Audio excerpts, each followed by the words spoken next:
आने वाले वक्तों में छड़ी को ही वोट पूरा जाएगी।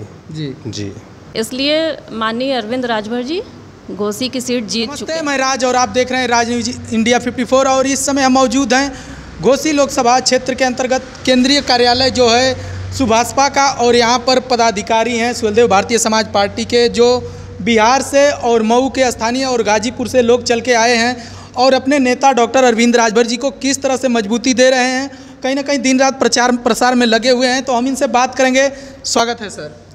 बहुत बहुत बधाई आपका भी चैनल को, जो आज हम लोगों के बीच में आज उपस्थित हुए, इसके लिए बिहार के पूरे धरती की तरफ से आपको धन्यवाद। सर थोड़ा अपना परिचय दे दीजिए। मेरा नाम उदयनारायण राजभर, सुहेलदेव भारतीय समाज पार्टी के बिहार प्रदेश अध्यक्ष।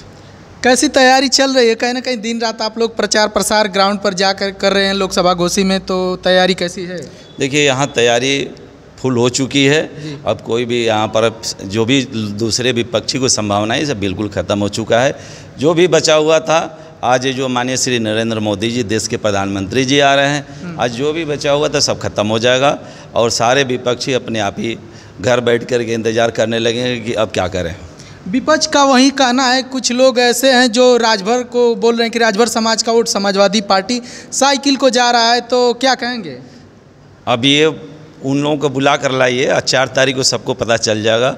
1 जून को जाकर के उनको पहले कह दीजिए कि राजभर बस्ती में घूमना शुरू कर दें। यदि सही सलामत यदि वापस आ जाएंगे फिर हमारे पास आइएगा बताने के लिए और हमसे बात करने के लिए। ये यहाँ तक ये हो गया है कि यदि जा भी रहे हैं तो छुप छुप करके जा रहे हैं कि कोई देख न ले, क्योंकि जाने के बाद जिसका नाम आप ले रहे हैं शायद उनकी सही सलामत वापस नहीं होंगे। क्यों कि ऐसे कैंडिडेट को चुनाव यहाँ की जनता करने जा रही है और जनता यहाँ से चुनाव लड़ रही है। माननीय डॉक्टर अरविंद राजभर की तेज़ी से इतनी जनाधार बढ़ रही है कि लोग घबराए हुए हैं, अनाप शनाप बक रहे हैं और बकने की वजह से भी और तेज़ी से माननीय डॉक्टर अरविंद राजभर जी की जनाधार बढ़ रहा है। क्योंकि जिसकी लोकप्रियता बढ़ती है उसका ज़्यादा विरोध होता है और आज लोकप्रियता की वजह से माननीय डॉक्टर अरविंद राजभर को सभी समाज के लोग लाइक कर रहे हैं। वहीं एक बीजेपी आरोप है विपक्ष का कि बीजेपी का जो कोर वोटर है वो सुहेलदेव भारतीय समाज पार्टी एनडीए गठबंधन को नहीं पड़ रहा है, डॉक्टर अरविंद राजभर जी को। आपको भूल है, जितने भी अभी देखेंगे जितना हमको नहीं है, विपक्ष को। मैं विपक्ष को ही भूल मैं बता रहा हूँ कि अभी देखिएगा जितने भी कोर वोटर हैं आए दिन गांव में जा कर के बूथ स्तर पे वो लोग अपना काम कर रहे हैं। हम लोगों से भी मिलते हैं, हम लोग भी जब गाँव में जाते हैं तभी भी उनसे मुलाकात होती है। और जितने भी अभी मीटिंग सभाएं चल रहा है, अभी राजपूत सम्मेलन हमारे परसों दिन नेताजी ने भी किए थे। अभी बताइए, जब कोर वोटर बीजेपी का वही है, बीजेपी राजपूत समाज के लोग हैं, आपके हिसाब से 100% जो बीजेपी का वोट है वो साथ में है आपके? 100% है। जो भी विपक्षी कह रहा है वो विपक्षी खुद पागल होकर के ऐसा बोलना शुरू कर दिया, क्योंकि उसके साथ एक भी घूमने वाला व्यक्ति नहीं मिल रहे हैं तो अनाप शनाप बोल रहा है। और 4 तारीख जब रिजल्ट आएगा तो फिर यहाँ से भागकर विपक्षी बंगलोर चला जाएगा, यहाँ दिखाई नहीं देगा। इसलिए धरातल पर जुड़े आप लोग क्यों बस समाजवादी पार्टी, वहीं बहुजन समाज पार्टी के भी बालकृष्ण चौहान जी हैं, उनके पर कोई भी आरोप या प्रत्यारोप नहीं लगा? देखिए, ये जो लोकतंत्र है, लोकतंत्र में चुनाव लड़ने का सभी का अधिकार है, लेकिन अनाप शनाप बोलने का किसी का अधिकार नहीं है। आज वो केवल समाजवादी पार्टी के लोग जितने भी बोलते हैं उल्टा सीधा बोलते हैं, इसीलिए आज उनकी धरातल पर जो भी दिखाई दे रहा है उनके सारे वोट खिसक करके एनडीए के साथ चला गया। अब यादव समाज, अभी देखेंगे हमारे रासड़ा में यादव सम्मेलन हुआ था। यादव सम्मेलन क्यों हो रहा है? आज अखिलेश यादव से सारे यादव नाराज होकर के आज एनडीए के साथ चला गया है। यादव यहाँ पर 25% एनडीए के साथ है और कंधे से कंधे मिला करके भारी मत से जिताने के लिए तैयारी कर रहा है। चलिए, धन्यवाद सर। सर क्या नाम है? मेरा नाम मिराज अहमद खान है। सर, मुस्लिम समाज का वोट कितना % एनडीए गठबंधन डॉक्टर अरविंद राजभर जी को पड़ रहा है? मेरे अनुमान से 10 से 12% के करीब। जी, वही समाजवादी पार्टी का दावा रहता है कि जो मुस्लिम वोटर हैं वो हमारे साथ हमेशा रहते हैं और इस बार भी हैं, तो क्या कहेंगे? नहीं, अब तो वो भूल जाइए ये चीज़।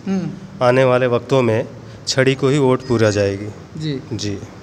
चलिए जी मैम। मेरा नाम अंजलि राजभर, प्रदेश अध्यक्ष महिला मंच बिहार। कैसी तैयारी चल रही है? कहीं ना कहीं आप लोग दिन रात प्रचार प्रसार में लगे हुए हैं और बिहार से भी आ गए हैं, तो यहाँ का माहौल क्या है बताइए। यहाँ का माहौल डेफिनेटली बहुत पॉजिटिव है और घोसी की सीट माननीय डॉक्टर अरविंद राजभर जी के पक्ष में जा रही है। इसमें किसी को भी कोई शंका करने की ज़रूरत नहीं है। लड़ाई किससे है? लड़ाई किसी से नहीं है। एक्चुअली में अगर लड़ाई होती तो वो अपना काम ईमानदारी से कर रहे होते। जो टिप्पणी कर रहे हैं उससे वो खुद को कमज़ोर महसूस कर रहे हैं और कमज़ोर होने के बाद वो टिप्पणी कर रहे हैं। इसलिए माननीय अरविंद राजभर जी घोसी की सीट जीत चुके हैं। तो आप लोग कहीं ना कहीं प्रचार प्रसार में जा रही हैं, तो क्या मुद्दे हैं, जनता क्यों किस वोट आधार से वोट देना चाहती है डॉक्टर अरविंद राजभर जी को, और आप लोग किस बेस पर मांग रहे हैं वोट, ये बताइए। देखिए बहुत सारे मुद्दे हैं ऐसे। अभी तक घोसी की जनता का कहना ये है कि हमारे बीच में प्रत्याशी कभी आए गए नहीं, कभी क्षेत्र की समस्याओं को जानने की कोशिश नहीं की। तो उसका सबसे बड़ा रीज़न ये रहा कि प्रत्याशी कभी जेल से बाहर ही नहीं निकले, तो कैसे लोगों के बीच में जाएंगे। और ऐसे प्रत्याशी को चुनने का मतलब भी क्या बनता है कि अगर वो अंदर हैं, देखिए जब तक प्रत्याशी सदन में नहीं बोलेगा, आपके बीच में घूमेगा नहीं, तब तक आपकी समस्याओं का ना तो वो जान पाएगा और ना सदन में आवाज़ उठा पाएगा। तो माननीय अरविंद राजभर जी एक ऐसे व्यक्ति हैं जो सदन में बोलेंगे। आप इसका सबसे बड़ा उदाहरण माननीय ओम प्रकाश राजभर जी को देख लीजिए। भले ही वो क्षेत्र में बहुत कम जाते हैं, लेकिन उनका एक एक कार्यकर्ता क्षेत्र में घूमता है, क्षेत्र की समस्याओं को उन तक पहुँचाता है और वो सदन में बोलते हैं। तो कम से कम आवाज़ उठाने वाले तो हैं। ऐसा तो नहीं है कि चुनाव जीत गए और घर बैठ गए। तो कहीं ना कहीं घोसी की जनता को एक उम्मीद है कि घोसी से अगर डॉक्टर अरविंद राजभर जी को सांसद बनाते हैं तो हमारी बातों को रखेंगे सदन में। बिल्कुल डेफिनेटली रखेंगे। जी चलिए, बहुत बहुत धन्यवाद। और